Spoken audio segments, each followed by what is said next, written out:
Hello there and welcome everyone. Thank you so much for joining us. My name is Kathryn Gretsinger and I'm delighted to be your host and moderator for this virtual program, Tapping into Daydreaming. I'm an associate professor of teaching at UBC School of Journalism, Writing and Media. And today's event is on Zoom, as they have been for the last few years, as our wonderful alumni office has been able to organize and execute on a range of different subjects and conversations with alumni members. And so we're really happy to welcome all of you to this. We're going to be using Zoom, so please look down at the bottom of your Zoom window for show captions if you want to use that option.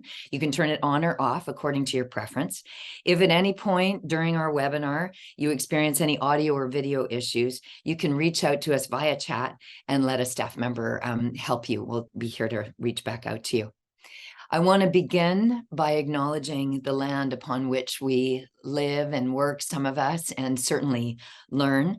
UBC's Vancouver campus is situated on the traditional, ancestral, and unceded territory of the Musqueam people. UBC's Okanagan campus is situated on the traditional, unceded, and ancestral territories of the Syilx Okanagan Nation.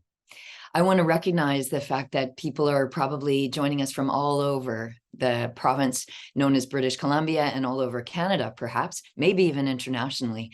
So thinking about the peoples upon whose histories and lands we live and work and play is an important part of the recognition that we're trying to do here at UBC. We now have, we're the first university in North America actually to have an Indigenous strategic plan. And we want to acknowledge the traditional peoples of these lands and Canada's legacy of colonization. So invite you to maybe do a little homework or think about the places that you occupy as you join us for today's webinar.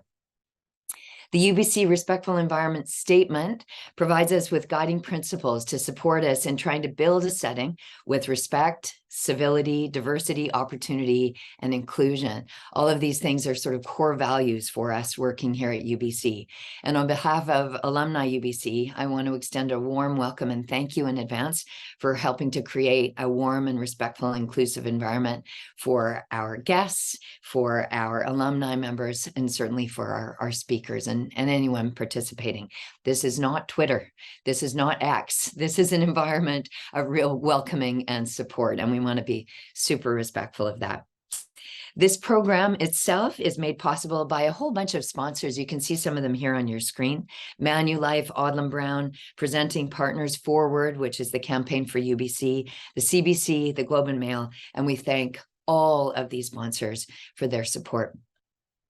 The Forward campaign for UBC, actually, I'll just point out, is the largest fundraising and alumni engagement campaign in UBC's history. It's very ambitious.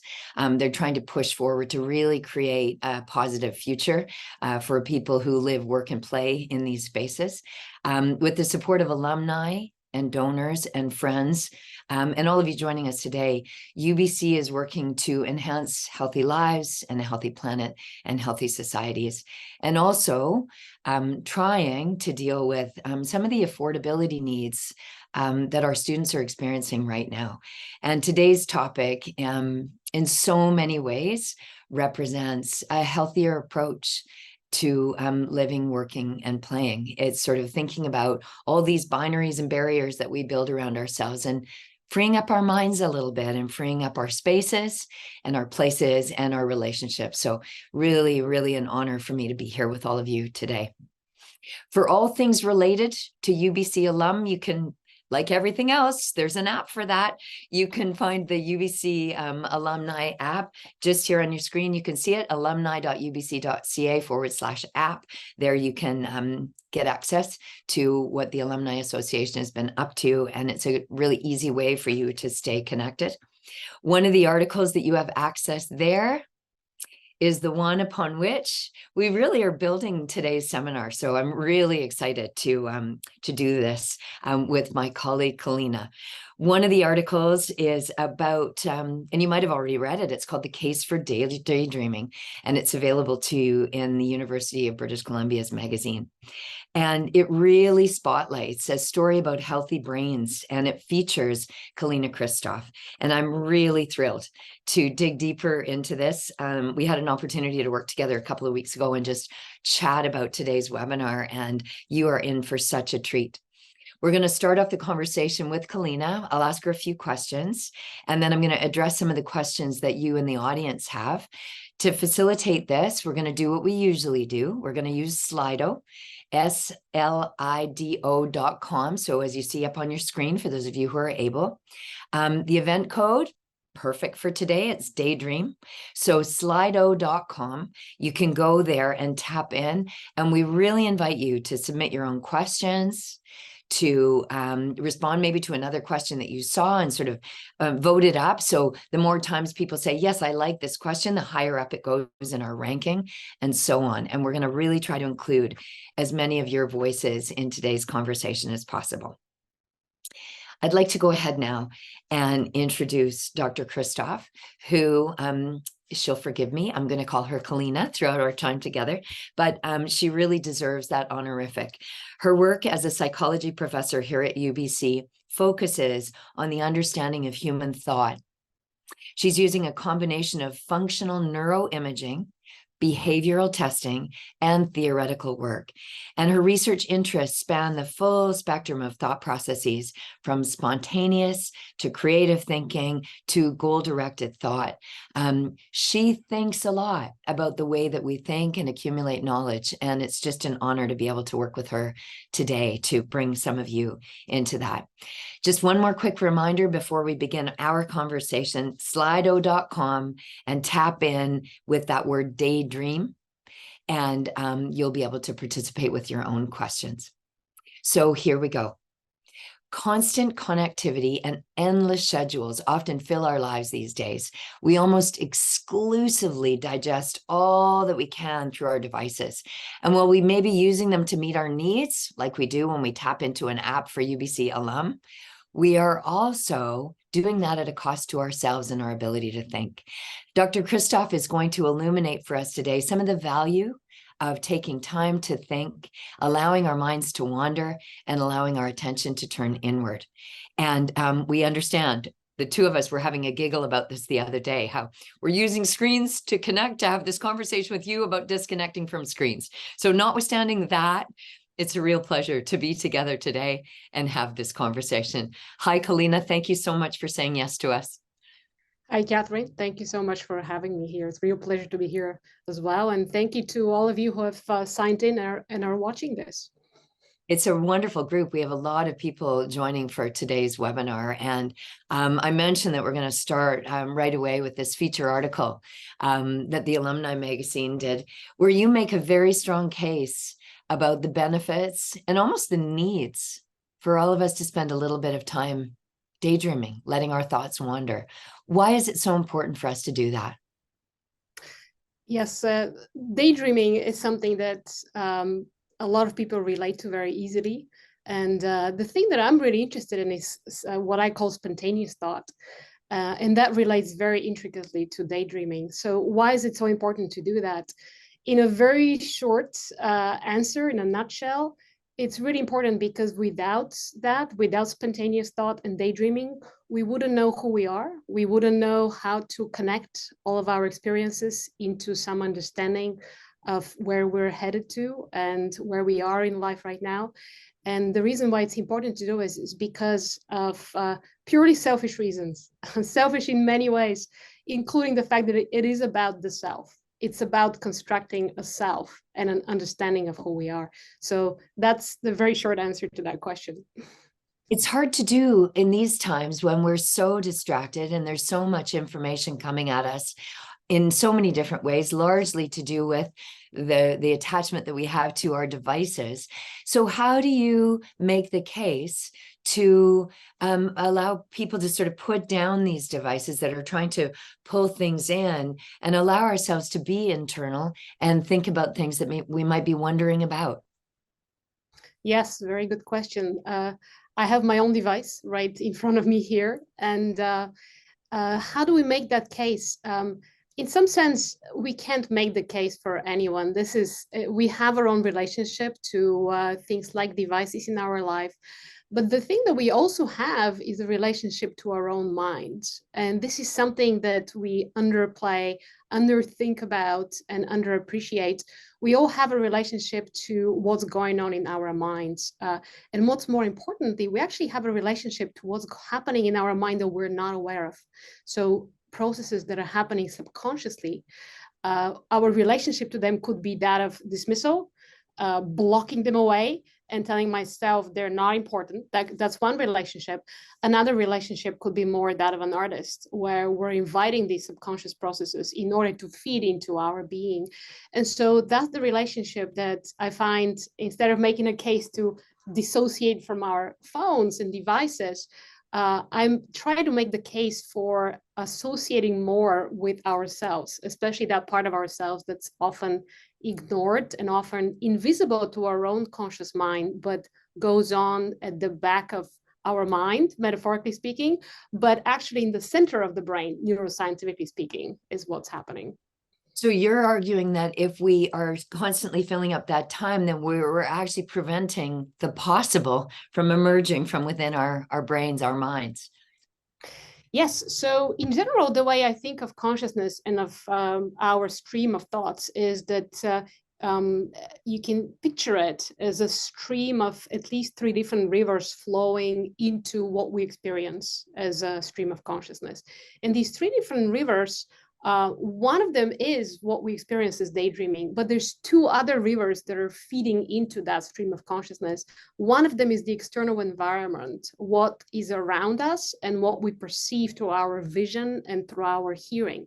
So vision and hearing are the 2 senses that helps us connect to our external environment at the moment.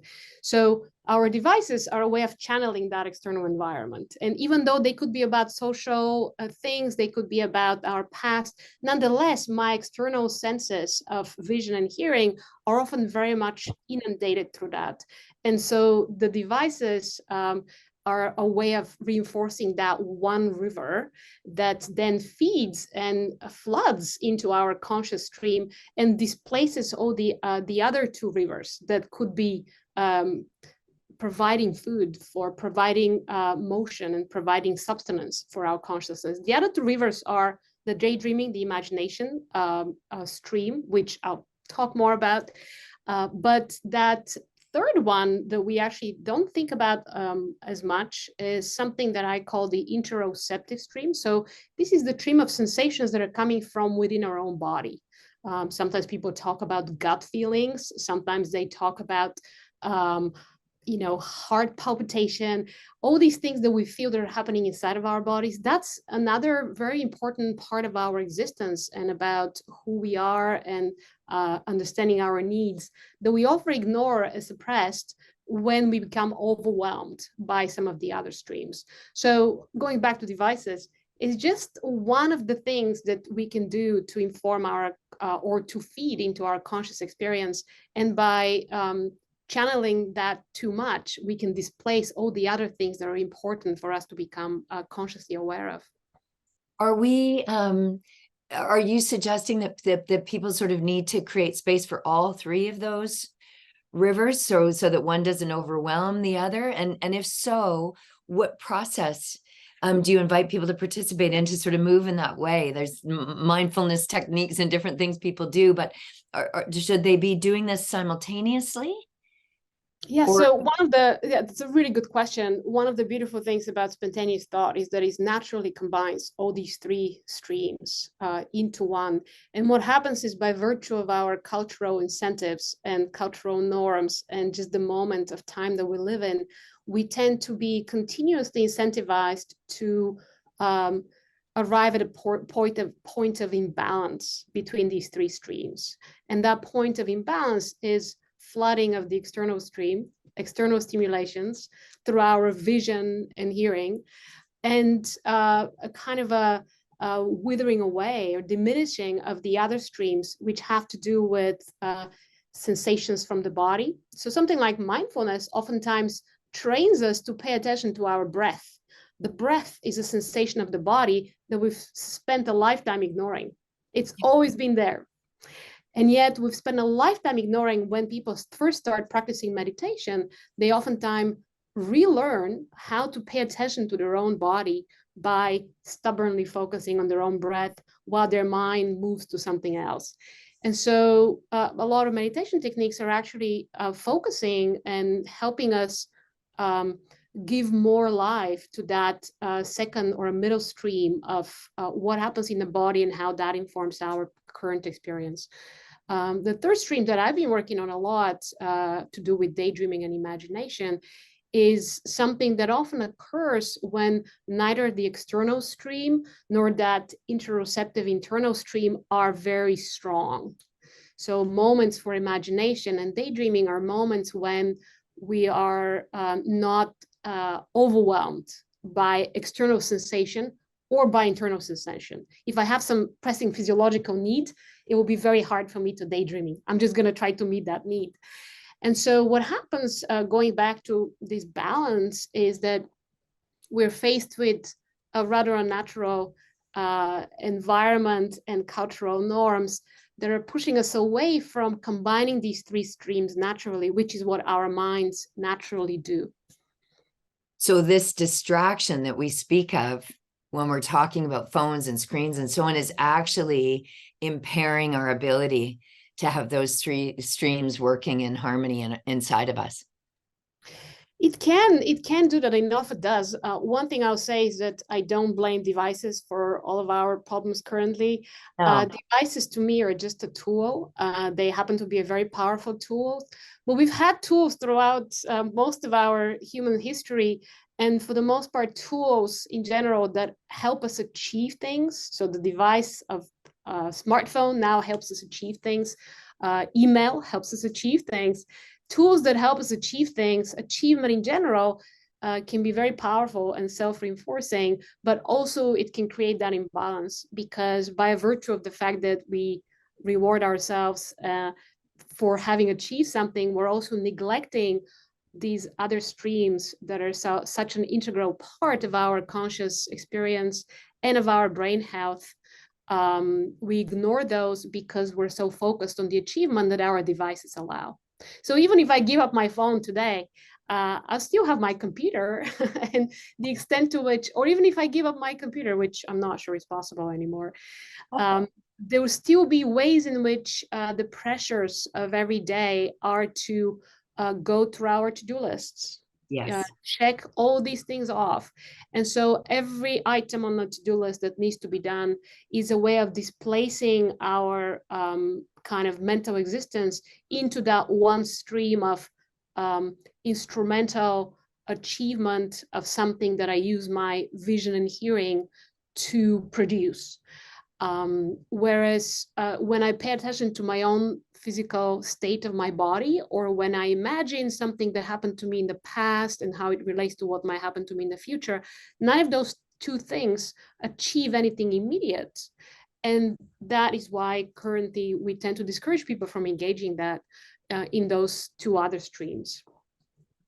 One thing that I learned in reading your article that I found so fascinating is that as somebody who studies the brain as you do, that you're arguing that a wandering mind is actually an active, healthy mind, that this is so beneficial. As you suggest, it might not be immediate. You might not get a task accomplished, but you're creating space for creativity and imagination and awe and wonder and those vivid experiences that we miss if we're busy focusing on only tasks or only internalizing things that are coming from a device that's being pointed to us.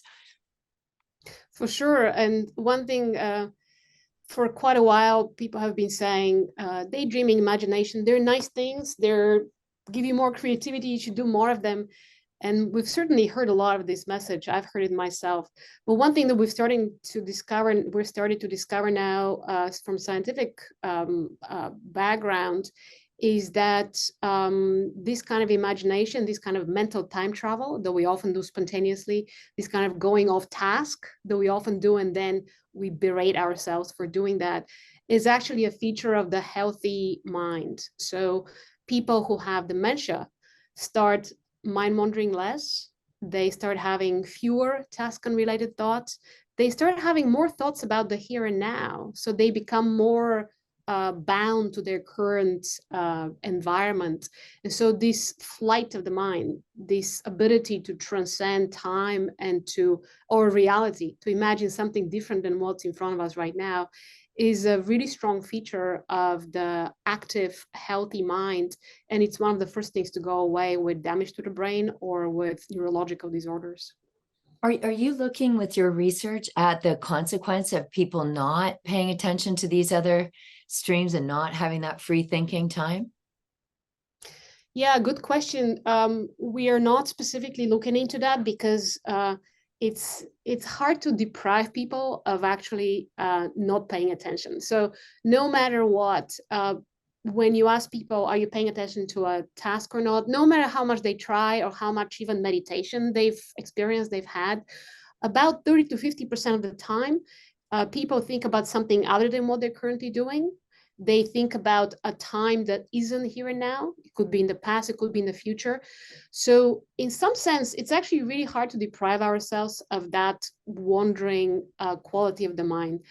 What's easier to deprive ourselves of is a way of doing it well. So the mind wanders, it goes away from where we want it to be all the time. And there's nothing we can do about this because every study we've run and every study other labs have run will always come back with 30 to 50, even 60% of the time, it's wandering off the mind from what you're currently doing. But there's a really important question of what happens when the mind wanders off. In many cases, we notice and then we try to bring it back and we tell ourselves that it shouldn't have done that we should have stayed focused on our to-do list or something else that we were expected to do. But this actual decision that we make as to whether to let it wander off and then explore something that we're not necessarily focused on right now is a really important moment, because when it wanders off and continues to wander, that's when quality starts developing. That's where quality experience starts developing in the mind. What I mean by that is that when I wander off to something different than what I'm doing currently, let's say I'm trying to work on answering all of my emails today, and suddenly my mind thinks about this tree that I see behind me outside. So the decision, I could say, oh, no, don't pay attention to that. I'm going to go back and pay attention to my email. Or I could say, well, given that I've thought about this tree, I wonder what next my mind would think about. And so that wonder with an O and with an A as well is something that then creates connections in the mind between my environment, but also my past and everything that might happen in the future as well. You're making me think of The Hobbit, that beautiful line, not all those who wander are lost. Yes, that's a really good line because it really well captures this idea of the functionality of wandering. Because if you think about spontaneous thought in general and mind wandering, you might think, what's the point? Why do we do it so much? And we do it a lot, as I said. What's the point of wandering? In fact, the point is that there is no point. So literally, the point is that you're exploring with the hope that you might find something. But if you're exploring with a point in mind, you're not exploring, you're conquering, you're aiming to get somewhere. So that no pointlessness is actually the point of wandering, because it's the discovering of new connections in the mind that's the point. And you're not lost, you're just exploring. I'm thinking about this. Why physiologically do you think we wander? What is the physiological compulsion that is saying to our brains, go over there instead of doing what you're meant to be doing right now? What's going on physiologically? Yes, so that's something that I'll be studying a lot. Physiologically, what happens is that in the middle part of the brain, there's a structure called the hippocampus, which is part of what used to be thought of as the memory structures of the brain that help us remember things. But what we're understanding now is that those structures are also what gives rise to these spontaneous wanderings. And the reason why the mind wanders off is because there's two modes, at least, in which these structures can operate. One of the modes is remembering. So when I'm in a new environment, I'm remembering everything about it. These memory structures are encoding what I'm experiencing. So that's one mode. The other mode is kind of more generative. So in an environment where it's not too new, it's not too stressful, there's nothing that much to remember, it's familiar, the structure actually, the hippocampus, turns into this output mode structure. So now it's generating new representations, and it's literally combining different experiences from the past, and it's generating activations of neurons in ways that we may or may not have experienced before. And so that mode is really important for not just remembering, but understanding. It's really important for extracting meaning out of the things that we remember, or meaning out of the experiences that we go through. Because if you think about experiences in general, I go through life doing things here and there. In and of themselves, any experience is meaningless. Yeah. We start creating meaning when we start connecting these experiences into patterns, and then the patterns into bigger patterns. And so this output mode of the hippocampus is first of all, it's one of the things that happens during sleep as well. But it doesn't just happen during sleep. It also happens during wakefulness. And in some ways, the word daydreaming, which is a folk term, something that's been in common in language for a long time, captures, there's a folk wisdom in that. It captures that very well, because in some ways that daydreaming impulse of the brain is very similar to the nighttime dreaming. But in other ways, it's different, because during daydreaming, where we can now combine things in ways that we can also apply some of our conscious and rational understanding to them. So it adds on to what our dreaming and nighttime sleeping do, but in ways that we couldn't do during sleep, and we couldn't do during some goal-directed task-driven activity. So it's absolutely necessary for sense making as humans. And if we don't have that time, then we're not going to be able to be firing in ways and asking the right questions internally that will ultimately come out in the way that we choose to live our lives. Exactly. It's indispensable for sense making and for meaning. And it's also really important for novelty. Without that, we would never think or do anything new, because remembering things means reproducing them accurately. Luckily, we don't do that. Every time we remember something, we actually remember it slightly differently. And you might think of that as a bug of memory, but it's actually a really important feature and a benefit, because the way we alter our memories is the way we understand them.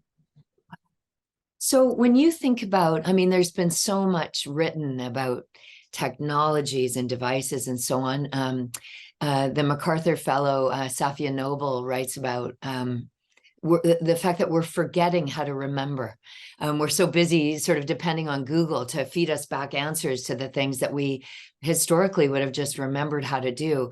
Where do we need to be thinking about putting energies to ensure that people have the space to do what you're inviting us to do, which is allow time for reflection and deep exploration?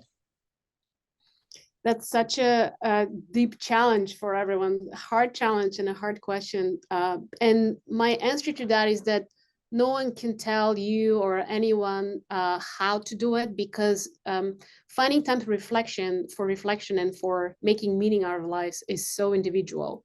As for different people, different activities elicit the mindset that's most conducive to it. For some people, it may be a walk in the woods. For others, it might be their daily bike commute or bus ride to work. Usually those activities have something in common, and one of the things that people often notice is that what they have in common is that we're not staring at devices. Sometimes people ask me about the thinking that happens while we're having a shower thoughts. Oftentimes people feel that they're having these moments of understanding or insights when they're having a shower. Yet one more thing that doesn't happen when we're having a shower is we're not checking our email or text messages. So one more common thing with that.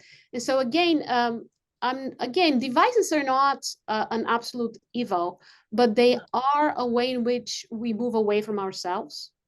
And they're particularly deceptive because oftentimes they give us a sense that we're moving towards ourselves because we feel like I'm in touch with my friends or relatives, and it helps me understand myself by seeing pictures of myself from a year ago and so forth. But what you're doing is in those moments is actually suppressing that mode of the brain where the hippocampus is generating spontaneous activations. So we're in some way suppressing our ability to integrate our experiences by I see devices as fast food effectively for the mind. It gives you the feeling of extracting meaning, just like a McDonald's burger gives you the feeling of digesting food. But really there's not much into it for you. It just mimics the experience without actually giving you the real substance to nutrition or to meaning in the case of mental processes. Wow. Fascinating work. I'm going to invite those people who are listening in, watching today to tap questions into slido.com. The event code is daydream if you have a question. I've got a bunch here, but I just want to double back to something you said a moment ago about what the hippocampus looks like. When you're looking at it through your digital devices, as you look at screens and so on, what does it look like when somebody is in the process of daydreaming, when those thoughts are moving freely in that part of the brain? What do you see? Yeah, good question. It's something that's been really difficult to study. What we see is the hippocampus becoming activated seconds before people experience a spontaneous thought arising. That's something that's really hard to see. We had to bring into the scanner highly experienced meditators who are skilled at detecting the arising of a thought. In many cases, because we're not trained we don't have such a rich relationship to our own thoughts, many times people don't even notice the arising of their own thoughts. In most cases, or in a lot of cases, people experience their thoughts as a constant stream. Sometimes people refer to this mental chatter that goes on in the mind. And that's in part because it's actually can be hard to tune into the pauses in our mind. And highly experienced meditators have spent sometimes decades tuning in and allowing for the pauses in the mind to occur. And those pauses are when new thoughts arise out of. And so what we see is something that even the meditators themselves do not see, because what they see is the thought arising, but we see the hippocampus becoming active about 3 seconds. So that's 3,000 milliseconds, which is eternity in brain terms. The neurons fire usually, and they can transmit information from one to another on the order of tens to hundreds of milliseconds. But this is happening on a much larger scale, which tells us that there's things going on in our minds and in our brains that we're not consciously aware of, but that given the right conditions can influence our conscious experience in our mind in some very fruitful ways. Although, of course, spontaneous thought can also, given the wrong conditions, can also have negative influences on our experience. For example, something like a traumatic flashback could be triggered by the hippocampus as well, but it's not creative and spontaneous. It's always fixated. So you would experience that original. Actually, if you think of traumatic flashback, that's a perfect memory. If you want to remember perfectly, which actually we don't, then you have a traumatic flashback, in which case you're remembering not only what happened, but you're experiencing everything again of what happened. So that's a perfect memory, which is also triggered by the hippocampus. But the hippocampus then it's also kind of captive to all the emotional processes of the brain, which necessitate that memory to become brought back to mind again and again in the same format. So what spontaneous thought is, when it's beneficial, is this more freedom of being able to think about things in a more easygoing way. So one thing that we've talked about in my research is that the mind wanders with ease. So there's easefulness of this process of spontaneous thinking that's actually a necessary feature of it. And a lot of the negative consequences of kind of states that come up to mind that are not that feel effortless but that don't feel good are the ones that are emotionally kind of caught into associations. So we don't actually have the freedom to think or not think about them. Right. We're confined by those thoughts, the very thoughts themselves kind of confine us. This is fascinating work, and we've got all sorts of questions coming. So let me turn to Slido now. First question being, are there patterns of spontaneous thought that differ by age? Did children reduce their ability as they age, or by geography or culture? Is there anything specific to that you're noticing in the research that you're doing so far? Yeah, so there's been some work on that. And I'll say spontaneous thought is not something that we've researched for very long. In fact, when I did my PhD in the late 90s, we weren't allowed, like I couldn't have graduated with a PhD by studying spontaneous thought. It wasn't even something that was publishable. So it's only been something that we've been able to research for the last 15 years.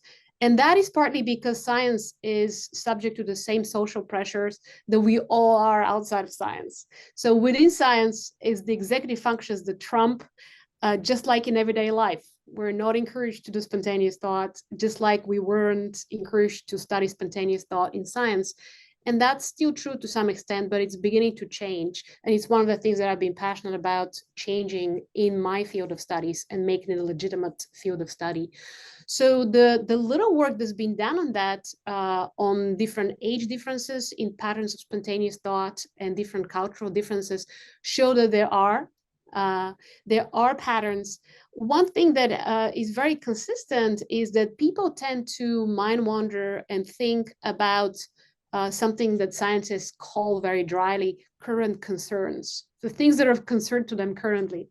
But of course, those are the things that are important to us. So, if you come and do an experiment for one of our labs here in psychology department, we might ask you, were you thinking about the experiment or about something else? And if you were thinking about something else, that might be of much greater significance to you than the experimental task that we gave you. So yes, the things that are of concern to you currently, that's a very consistent pattern and content that shows up throughout life. But for sure in the 20 to 60-year-old range. So an adult, basically person. Children have, of course, as anyone who has children has noticed, a very wild imagination, which is something that we tend to clamp on when they start going to school, because schools are not good at handling wild imaginations.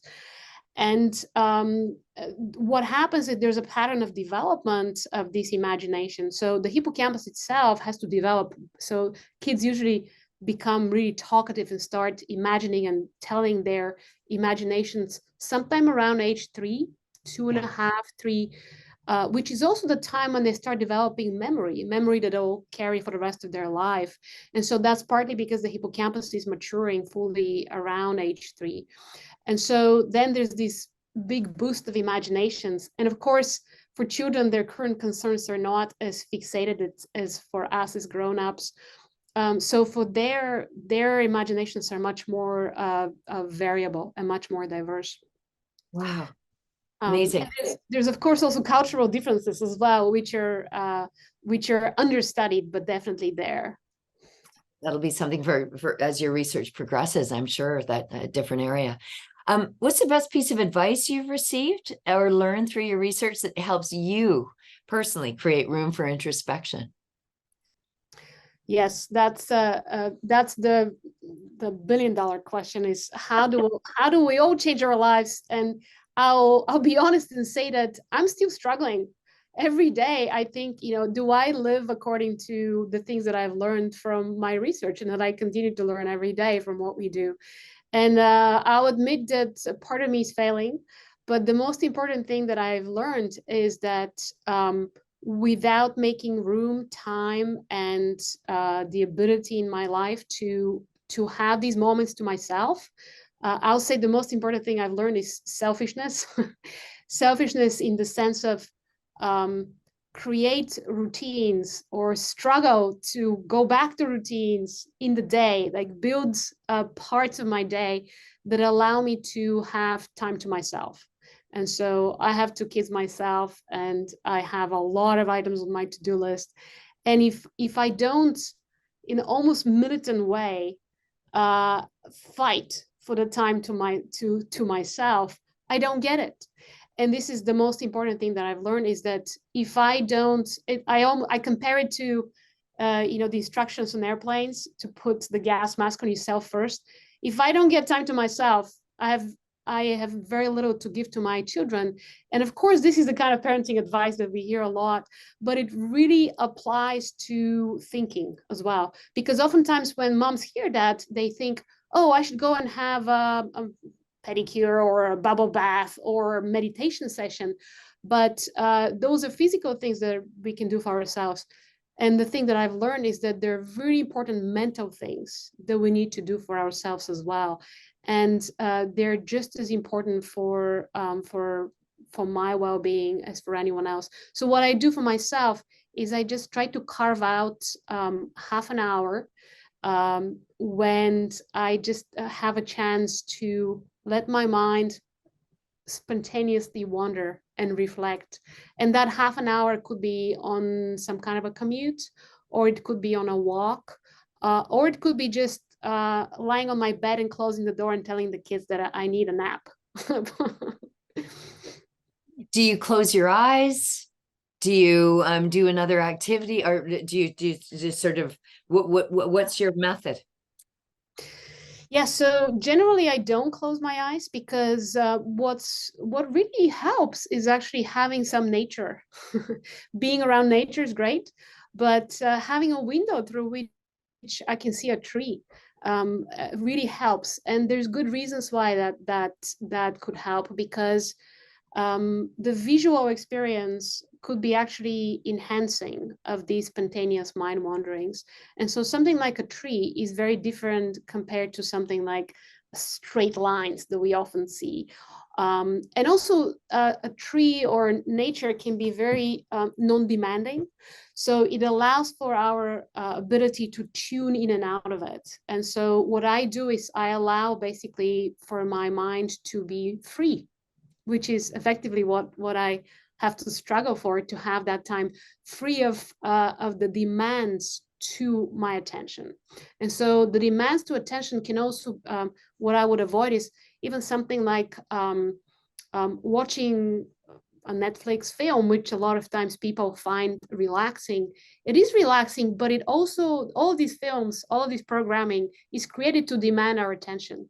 And so the demand of the attention can feel relaxing because we're letting go of our worries and concerns, but nonetheless it becomes constrained on this thing that's demanding. So finding visual things to look at, or music, something that allows for a relatively low demand but also creates a sense of ease or a mild pleasure, that is what I find most important and most enhancing for that. Wow. Wonderful. All right. Curious to learn, writes this person, about the bridge between daydreaming and the dream world during sleep. Is there a connector? Yes, there's many connectors. And in fact, oftentimes people ask me, what's a good example of spontaneous thought? And I say the prototypical example of spontaneous thought is our nighttime dreaming. And the way I see mind wandering and daydreaming, it's one form of spontaneous thinking, but another form of spontaneous thinking is what happens during nighttime dreaming. And so that's the mental bridge. The experiences are in some ways very similar, although the the nighttime dreaming is in some ways more wild, less constrained, and in some ways more emotional. There's a lot of emotionality to nighttime dreaming.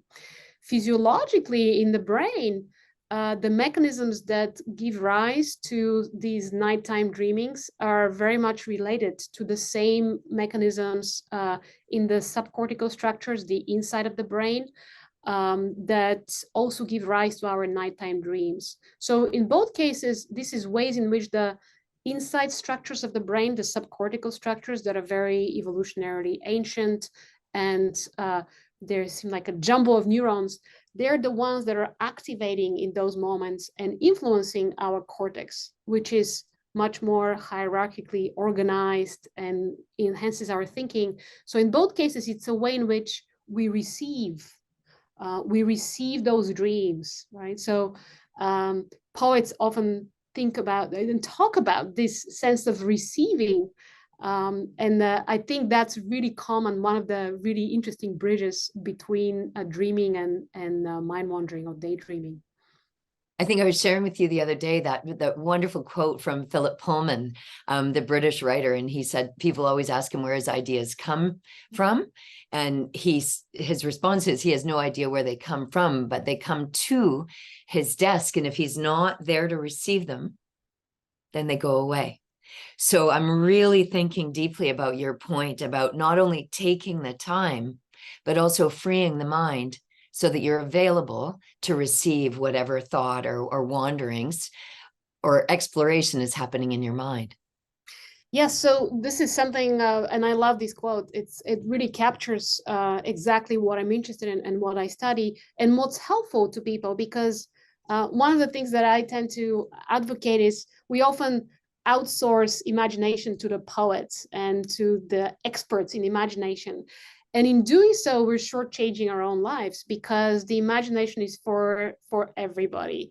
And thinking that the poets are the only ones who can capture it is also a way in which we're taking away ourselves from the ability to do it. So I saw that, so this is actually a poem that I came across that I wanted to share with you. I was walking on the streets of Berkeley in the Bay Area this summer, and I came across this plaque that the city of Berkeley has installed on the streets. These are my shoes there. And I read it, and I was struck by how much about what I studied this poem captured. So the poem was written on the walls of a detention facility on Angel Island, where these immigrants were kept, awaiting to be told whether they'll be able to immigrate or not. This is near San Francisco in an island. And the poem is beautiful and captures that connection in a really good way. So I'll read it for you. It goes like this. Being idle in the wooden building, I opened a window. The morning breeze and bright moon lingered together. I thought of my native village far away, cut off by clouds and mountains. On the little island, the wailing of cold wild geese can be faintly heard. The hero who has lost his way can talk meaninglessly of the sword. The poet at the end of the road can only ascend the tower. What struck me about this poem that it pretty much captures a lot of our conversation. So this person's mind, this person who is sitting in a kind of a situation of complete precarious moment in their life, imprisoned effectively, writing their stream of consciousness on the wall, on the lead painted walls of these barracks where their people were kept, is pouring out something that we often forget to get to in our everyday lives. And you can see how their conscious stream changes between what they're perceiving right now, the cold breeze, the geese and their sounds, to the memories of what they've left behind, but how much they're still part of them, to where they are in their life. And so this strikes me as one of the things that sometimes we end up doing that in moments of life when we try to avoid, like we all would try to avoid being detained on an island and surrounded by other detainees. But those are the moments that then created that ability for people to reflect on their life. So my message to everyone is, try to create moments like that in your life without waiting to be detained somewhere and be forced into these moments, because they're so special and they're so important for our mental health, for feeling alive in our minds. A lot of times, my experience when I haven't had these moments is actually an experience of mental dying. So I literally, I don't, after a while, after a month of hecticness and not being able to get to these time periods of doing that, I feel like something's starting to die in me. And of course, that's a very mental description of the experience. But what we're starting to understand scientifically now is that there may very literally be something happening in the brain where these neural connections that would otherwise hippocampally driven, that would otherwise be maintained and modified by the hippocampal plastic memory function, are actually not being used. And what happens then is that we're just underusing that system of our brain that's there to help us realize who we are, make meaning of who we are, and then change that meaning when our life changes. Right. So I guess if you were to scale it and sort of go back to the ways in which, society is built, where more, there's information coming at us all the time. It's really hard to sort of shut off and create those spaces and times. You wonder the physiological damage or the sort of damage to the individual in not having that time. But if you scale that and think about the ideas lost, or the genius that sort of withers away because of not having the ability to clear space, take time, and wonder, as you suggest, so that you have that spontaneous ability to think. Absolutely. And I think this is one of the big lessons that we're due to learn as a society. A lot of people oftentimes take something like Sudoku puzzles or some kind of a problem-solving task to keep their mind sharp.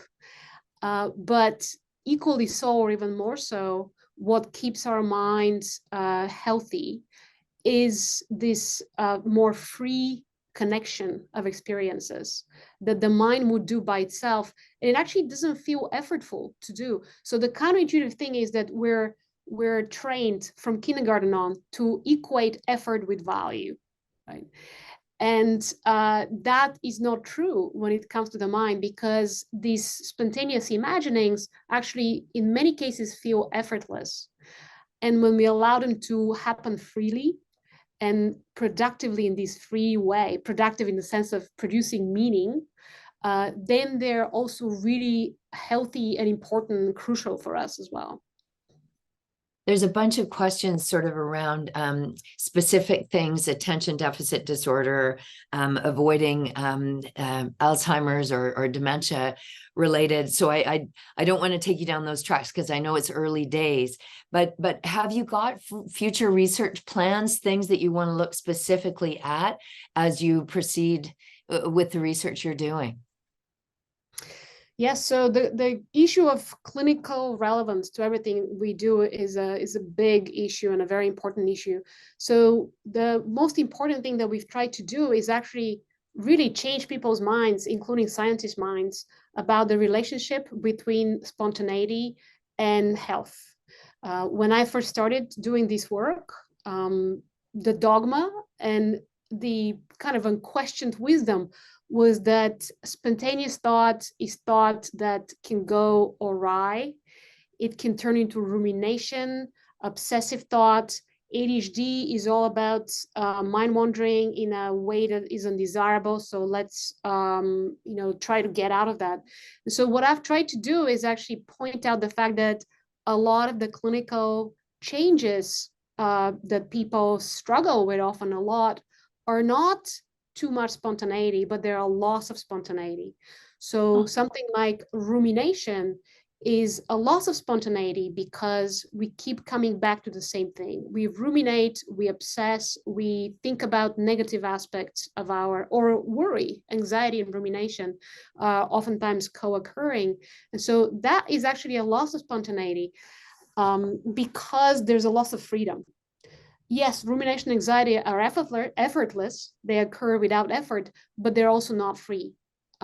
So what's really important clinically is something that I'm working on actively, is trying to look at ways in which we might be able to offer interventions that are not trying to use people's executive functions to improve their condition, but alter their circumstances, including the circumstances of the mind, in order to allow more spontaneity to happen, that doesn't lead to rumination, doesn't lead to obsessive thought, doesn't lead to distractibility, but leads to more self-understanding and meaning extraction. Are you using drugs, using other sort of manipulations to do that, or circumstantial? How are you thinking you might start to experiment? Yeah, so one of the lines of research, which we are doing mostly in collaboration with people outside of Canada, is looking at the effects of psychedelics on the mind. And this is something that a lot of my students are really excited about. A lot of them are trying microdosing, and many people are going to that. And one of the most studied or most interesting psychedelic drugs being investigated right now is psilocybin-based substances, which have really interesting effects on the brain that we're beginning to understand now. And those effects have to do with restructuring the connections of the brain, and without extracting new meaning of the mind. So something like psilocybin actually increases your sense of meaning. People oftentimes start seeing meaning in things that seemed meaningless to them before. That's actually based on the neurotransmitters that it triggers. But the other thing it does is it helps restructure our systems of meaning. So our system of meaning are what gives us priority. What is most important to do today? What's most important to this month? That is actually based on our structure of meaning. And sometimes the experience of a psilocybin trip or microdosing can come down to people's reporting of restructuring what's meaningful in life, and therefore what's more important.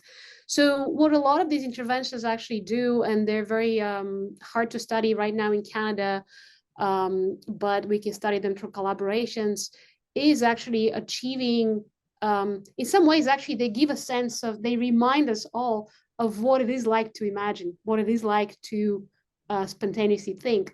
Because in some sense, we've forgotten. We haven't been doing this for many decades. And just giving a sense to someone, oh, this is what the mind, this is a possible state of my mind. And putting magic mushrooms aside, I actually have these other activities that get me close to that state that I can do more of in my life. And so in general, my research tends to go towards not necessarily medical interventions, but more, I tend to be interested in how can we change our lives in ways that are not pharmaceutical, in order to actually elicit these benefits, if we can, that the medications sometimes can elicit. And sometimes it's harder than taking a medication, but there's something about the agency of being able to alter our lives that's rewarding, more so than the agency of taking a medication. Right. I want to give you the last minute to sort of close us off, but what a fascinating hour to be able to spend with you. Thank you so much for your generosity and responding to the questions. But what is something that you might want to leave the audience with that they can take away as they consider your thoughts this afternoon? Yeah, the only thing I would say at the end is try it for yourself. Don't listen to the experts, including myself, which may negate this whole last hour. But it's all about discovery. And because it's all about discovery, it's all about what you find out about yourself. So try it yourself, and then be your own scientist of your own mind. See what works, and then experiment with something else. And don't expect the benefits to happen on the same moment when you're doing it. There will be aggregation of benefits or lack of thereof. So check with yourself at the end of the week or at the end of the month. And so be your own scientist of your own mind, And because it's going to be different than anyone else's mind, and only you will be able to discover what works for you. What a beautiful way to end. Kalina, thank you so much. I really appreciate this time with you. Thank you, Kathryn, and thank you to all of you who were present today for this seminar.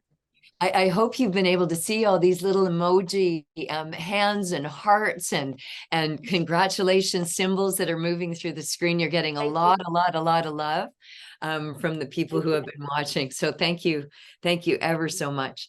Thank you to everyone, and have a good rest of the day. You as well. Thank you so much.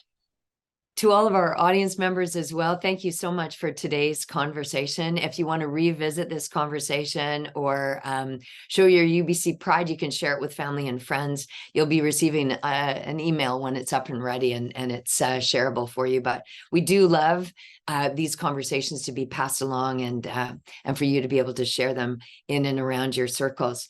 I'd be remiss if I didn't mention Forward again. This is the campaign for UBC.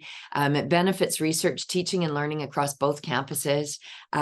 We really are trying to work together to amplify the voices of people who are doing really interesting, important research. UBC being a tier 1 research institution, it's what we do, as well as running professional programs like this one that I have the privilege to work in. I have one more thing I wanted to share is that it's UBC homecoming time, as most of you know. Events are going to be taking place on the Vancouver and on the UBC Okanagan campuses. There'll be meetups happening. You can check out the link in this chat just on your screen at the bottom there for activities that are taking place. It's such a fun time of year. They've already got tents set up the hill here. You can see the students moving around. The bookstore's full of people coming and going, buying their gear. So really encourage you to participate and support this institution as you are able. Thank you so much to the people behind the scenes who make these events possible. Kalina Christoff is just a beautiful mind. So such an amazing opportunity to have this time with her. So my thanks to her. And thank you for taking time when you have so many choices to listen and to do other things, to spend your time with us. We really appreciate it. Take good care, enjoy the rest of your day, and thank you for supporting UBC.